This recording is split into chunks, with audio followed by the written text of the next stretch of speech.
All right, welcome back to the Buying Orlando channel. This video is going to be about who makes a good fit for being a vacation home owner. How should someone think about it if they're looking to buy a vacation home? What are the things they should consider? The first thing I always say to somebody is you got to be honest with yourself. Are you a pure investor or are you a second home buyer? Most people are neither. They're somewhere in the middle of that. A lot of people think they're more on the investor side when they may be on the second home buyer side. So, it's a very important thing to be honest with yourself and what your goals are, because as people go out and look at property, they get very emotional, and sometimes the one that you think you want to live in may not be the best investment. So you really got to do some soul searching, be honest with yourself and what you're looking for, because there are some properties that perform really well, generate a lot of income, but they may not be what you really want as a second home, and vice versa. There may be this perfect, beautiful home that you've dreamed of forever, but it might be not ideal for income production. So you really got to be honest with yourself on that.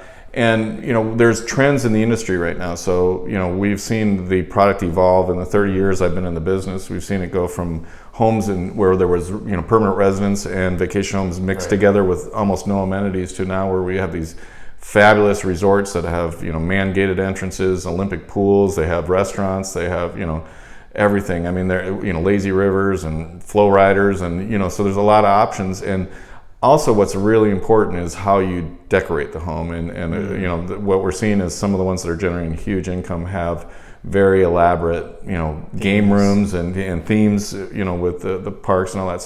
So there's pros and cons to that too, because a golfer doesn't necessarily want to stay in a princess room, but we can talk you through all those processes. Yeah. But determine whether you're a vacation home buyer is really understanding the pros and cons of ownership. And there definitely is cons and there's definitely pros. Right. A lot of investment advisors will say a third of your portfolio should be in real estate. A vacation home is great, but to me, the other really important factor that a lot of people don't factor in is you need to come and see it. You need to come and make sure your home is use and enjoy it, and make sure it's being maintained properly.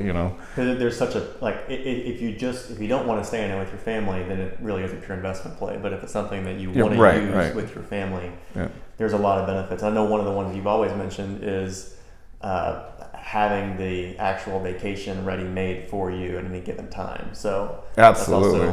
I mean, we are, I'm a vacation homeowner in Southwest Florida in Punta Gorda, and we love it. I mean, our home is generating a lot of income, and we get to use it when it's not. But there's sometimes we want to use it, but it may be the best rental season, and we let it rent. So those are all internal decisions, because people buy a home, see the potential income, and then they may want to use it for Christmas, Thanksgiving, and Easter, and those are your peak periods. So again, it's really important that you talk to a professional, understand where the market is going and what the ownership really looks like.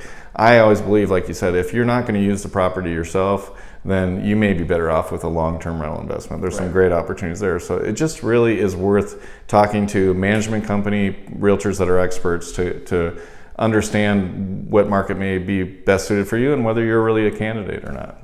Awesome. All right. Great stuff. We'll see you guys on the next video.